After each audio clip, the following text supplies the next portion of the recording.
So as I was thinking about this talk, I was thinking about what the word hope means to us. And I would just encourage us all that as I'm speaking to maybe keep that in your mind and think about what the word hope means to you. And so we've been in this time of Advent, in these weeks leading up to Christmas, which are times of waiting and expecting. And I was then reflecting on this word hope. And I was reminded of when I lived in Colombia, which is a Spanish-speaking country, and the Spanish word for hope, which is esperar. So I thought I'd teach you it so that next time you go to Spain, you don't just have to say, hola, dos cervezas por favor. You can have a new word to your Spanish lingo. So what can help is when you want to learn a new word is if you repeat it. So we're going to all say this word together. Some of you will be cringing. But after 3, if we say this together, you'll get it in your mind. So 1, 2, 3. Esperar. Brilliant. Marvellous. So now you can write it down and you've got another word. But this word doesn't just mean hope. It also means wait and expect. So it made me think then that hoping, waiting and expecting are all tied in together in some little way. So let me explain. When we wait, we are generally hoping or expecting something. When we are hoping, we are generally waiting and expecting something or someone. And when we are expecting something or someone, we are generally waiting and maybe hoping for that thing to happen or that person to come. Make sense? Great. We're all on the same wavelength, which is good. But I wonder if actually some of us feel that our personal or national situation right now is a little bit hopeless. Maybe we're not so sure about the election result, for example. Perhaps in a time of uncertainty, is Arsenal actually going to win any games this season? Little joke there. We're no longer sure where to put our hope. All hope seems lost. However, maybe actually you're sat there and you are quite hopeful, and you've got your hope firmly placed in something or someone. Over 2,000 years ago, Jesus brought hope to those who were waiting, and he still brings hope today. The Jews over 2 years ago may have felt quite hopeless. They'd been promised a saviour who would rescue them, but they hadn't heard from God in 400 years. 400 years. That's a long, long, long time. And I wondered, were they still holding out hope? Or had they given up hoping, waiting, and expecting? But as we heard in the readings, suddenly angels of the Lord began appearing and speaking to people. God was speaking again. And in 2 of the readings, we heard that the angels of the Lord appeared to the shepherds and to Joseph, who was Mary's fiancé. And when this angel of the Lord appeared to Joseph, the angel said that Mary will have a son, and you are to name him Jesus, which means the Lord saves, for he will save his people from their sins. The Saviour, Jesus, is coming.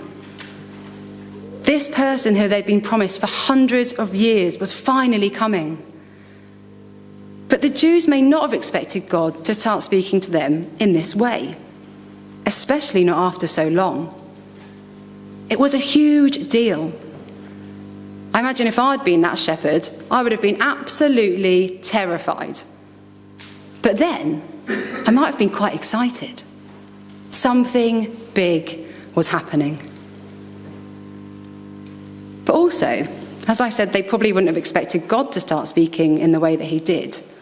They probably didn't expect Jesus, their saviour, to be as he was. He certainly didn't live or do things in the way that they expected. Yet it was him that brought hope to the nation. Even over 2,000 years ago, people were putting their hope in Jesus. And people, including me, still put their hope in Jesus today.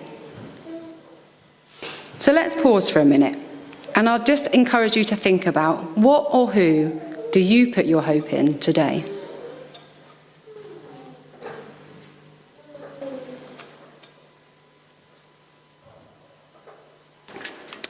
So for some of us, it might be the government.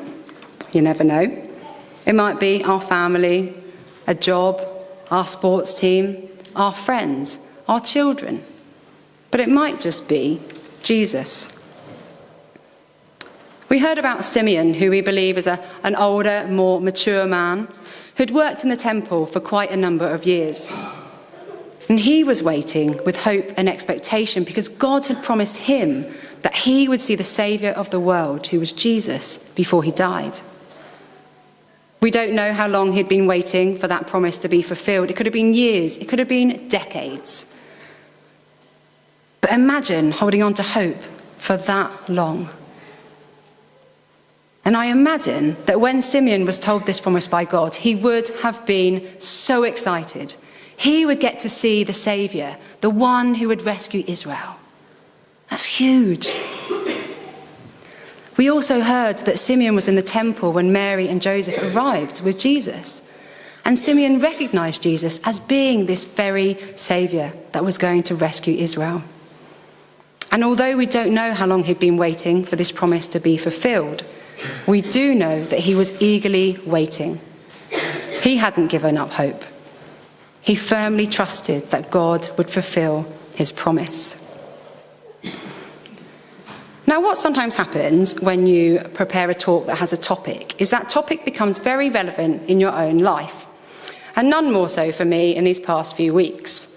Now, I'm also getting married next year to Barney. Hey! Lucky him. Had to get that in.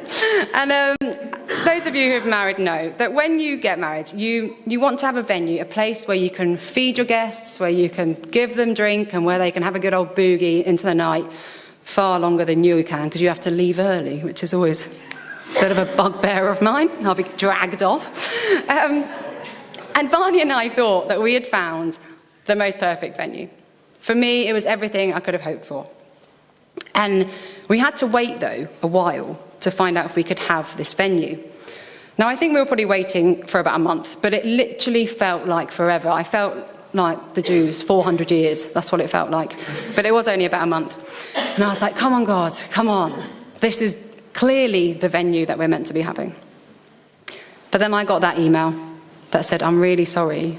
The venue actually isn't available when you want it. And I had that sinking feeling in my stomach, that disappointment, those thoughts of, well, what now?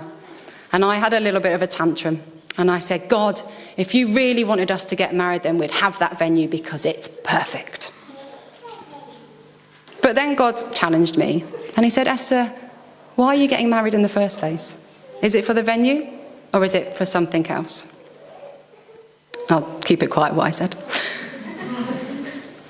But it did make me stop. And it made me give my head a bit of a wobble. I find it helps if I do this every now and again. And it was a reminder, why am I actually getting married? And so I decided to surrender the venue back to God. And I said, God, I know you already know where it's going to be. And I trust you in that. And I'm just going to wait. But to cut a long story short is that we were able to secure a venue last week. And actually, it's far better than we could have hoped for. I think we like it even more than the other one. And it's a bit cheaper, which is even better, right? And actually for me, giving my head a little bit of a wobble and putting my hope back in God has had a far better outcome than I could have hoped for. But I know that not every story ties up nice and neatly like my one. That actually, sometimes it doesn't quite work out this way, and that what we hope for doesn't happen. But it doesn't mean that God isn't in it or with us. Being a follower of Jesus doesn't mean that everything we want will happen. Unlike Santa, there's no nice or naughty list, and we don't get what we want just because we're nice. But equally, Jesus doesn't ignore us because we're not following him or following him perfectly right now. Being a Christian doesn't mean that we're going to have an easy life, because tough happens to Christians as well. But as Christians, we believe that Jesus does live today. But in times of uncertainty, or even in times of certainty, we have a choice. We can put our hope in the government, in our job, in our friends, in our family, in our health. Or we can put our hope in Jesus. We heard from Barney who said that even when he was at his lowest point, when everything had fallen down around him and he didn't know where else to turn, he knew that God was always there, knocking on the door. But knowing Jesus gave him that glimmer of hope that things would get better, even though at the time life was hard and it didn't make any sense. And Jesus is so much more than a man that lived 2,000 years ago. His birth was God's way of saying, I am not distant. I am here with you always, in the highs and the lows. And no matter what is going on in life, I know with certainty that he is right here with me, with each and every single one of us, right now, going through that same stuff. Jesus brought hope to those who were waiting, and he still brings hope today. And I'm going to pray, but before I do, if anything I've said has stirred something in you or you've got any questions, please come and ask anyone that you've seen at the front today or ask the person you came with. But if that's just a little bit too far out of your comfort zone, you can pick up one of these Why Jesus books. There's some at the back and there were some on the tables you came in, so please help yourself to those.